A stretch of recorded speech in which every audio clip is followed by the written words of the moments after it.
Kalian siap menjelajahi waktu ke era Perang Dunia Kedua?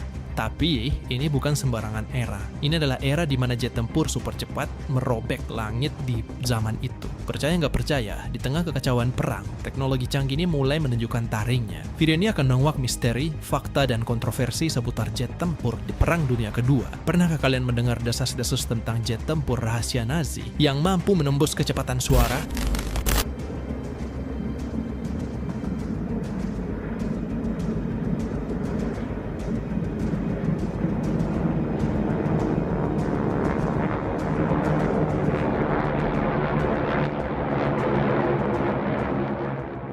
Jet tempur ini bernama Horten HO229, sebuah proyek ambisius yang terkubur dalam sejarah. Apakah dia benar-benar ada? Atau hanya propaganda Nazi? Ini dia faktanya. Terlepas dari misteri Horten HO229, beberapa jet tempur canggih memang telah mengubah di Perang Dunia Kedua. Contohnya seperti Heinkel HE-178 dari Jerman, jet tempur pertama di dunia saat itu. Dia melesat dengan kecepatan 700 km per jam, diikuti oleh Messerschmitt Me-262, sang raja langit yang sangat terlambat dalam perilisannya, tapi dengan kecepatan saat itu 870 km per jam. Inggris dan Amerika tak mau ketinggalan, cuy. Gloster Meteor, jet tempur sekutu pertama saat itu, yang mencegat rudal V1 dan V2, V1 Jerman dengan kecepatan 900 km per jam. Di Amerika ada Bell P-59, Aira Comet, membuka jalan bagi era jet tempur Amerika Serikat pertama kali saat itu. Bayangkan aja jika jet tempur ini hadir lebih awal di Perang Dunia Kedua, mungkin akan memiliki akhir yang berbeda. Teknologi jet tempur ini memicu perlombaan senjata saat itu dan mengubah strategi pertempuran udara, cuy, di Perang Dunia Kedua. Namun, mulailah muncul pertanyaan, mengapa jet tempur tidak mengubah jalannya Perang Dunia Kedua secara drastis? Apakah produksinya yang terlambat atau strategi yang kurang tepat? Menurut kalian gimana? Lagi-lagi komen di bawah. Satu hal yang pasti, jet tempur tuh membuka gerbang ke era baru dalam penerbangan. Era di mana manusia tuh mampu menembus batas kecepatan dan menjelajahi langit dengan kecepatan yang tak terbayangkan sebelumnya. Kisah jet tempur Perang Dunia Kedua ini masih menyimpan banyak misteri dan kontroversi. Video ini hanya membuka sedikit tirai sejarahnya ya guys. Sebelum itu, siapa sangka di tengah Perang Dunia Kedua yang brutal ini, Jerman diam-diam mengembangkan jet tempur super canggih yang jauh melampaui masanya. Yang seperti kita bahas sebelumnya, pesawat ini bernama Horten HO229. Dia memiliki desain futuristik yang lebih mirip pesawat luar angkasa dibandingkan pesawat tempur biasanya. Contohnya seperti ini.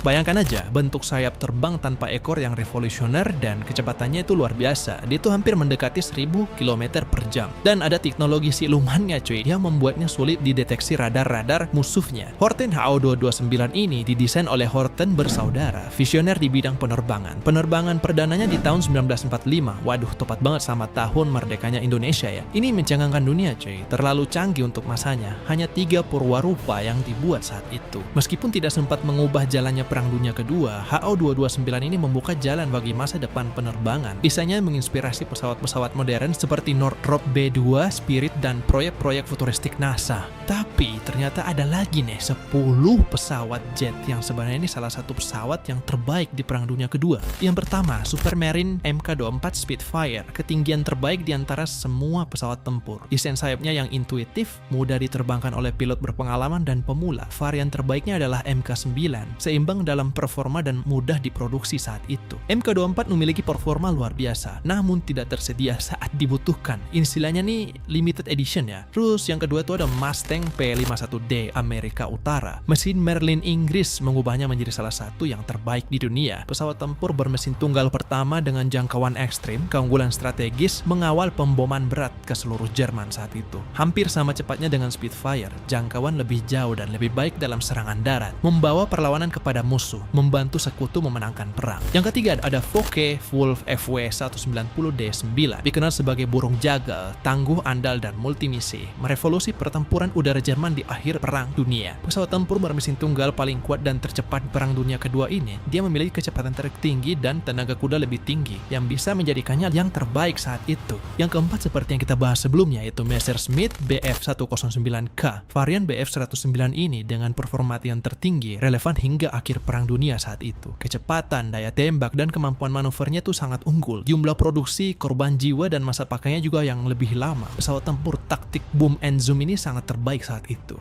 Yang kelima adalah Chainsfolk F4U4 Corsair, pesawat tempur angkatan laut terbaik dalam Perang Dunia. Kelebihannya waktu itu dikembangkan lebih lanjut dengan petarung yang hebat. Kekurangannya saat itu dia masuk terlambat perang, tidak memainkan peran kunci, dan tidak tertandingi di udara saat itu. Dia dijuluki sebagai Whistling Death oleh Jepang. Yang keenam, ini adalah pesawat jet yang diciptakan oleh salah satu merek otomotif yang selalu kita lihat di jalanan, yaitu Mitsubishi A6M0, menguasai Asia dan Pasifik di awal Perang Dunia saat itu.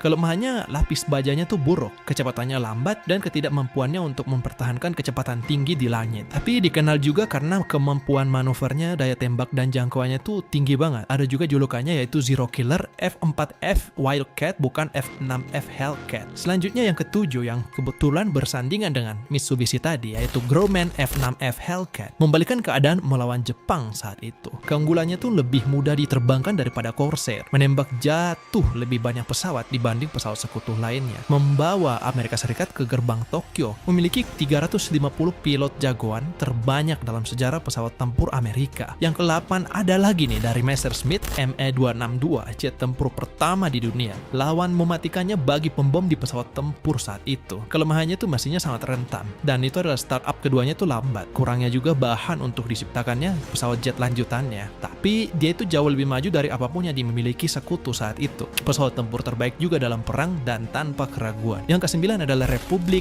P-47D Thunderbolt. Dikenal sebagai Juke, salah satu pesawat terberat dengan mesin baling-baling tunggal dan sangat cepat di ketinggian dan saat menyelam. Bayangin aja, pesawat jet bisa juga menyelam ternyata. Dan dia juga memiliki persenjataan menakutkan. Lapis bajanya luar biasa, mampu membawa muatan bom besar bahkan. Kelemahannya tuh kemampuan manuvernya tuh buruk banget. Ya wajar sih, karena ini pesawatnya menampung bom besar ya, jadi bisa berat banget. Tapi ada bagusnya, yaitu jangkauannya tuh baik banget. Tapi jet ini dibuat untuk tahan lama, maka dari itu membawa muatan besar juga dan menerima serangan. Istilahnya ini adalah jet tanker ya. Dia tuh yang akan jadi tanker di dalam perang. Yang ke-10 adalah Hawker Hurricane. Pesawat tempur yang hebat banget ini, serbaguna dan dapat melakukan semuanya. Menembak jatuh lebih banyak pesawat Jerman daripada senjata api dan senjata anti pesawat saat itu. Lebih dari 3.000 digunakan oleh pasukan Rusia, keandalannya yang tak tertandingi. Pesawat-pesawat tempur ini adalah mengukir sejarah di langit Perang Dunia Kedua. Kehebatan mereka bukan hanya dalam performa, tetapi juga dalam kisah-kisah keberanian dan inovasi di baliknya. Video ini hanya membuka sedikit tirai sejarahnya ya guys, dan jangan lupa subscribe, like, dan share video ini. Berikan juga komentar di bawah tentang pendapatmu tentang jet tempur di Perang Dunia Kedua yang kita bahas saat ini. Sampai jumpa.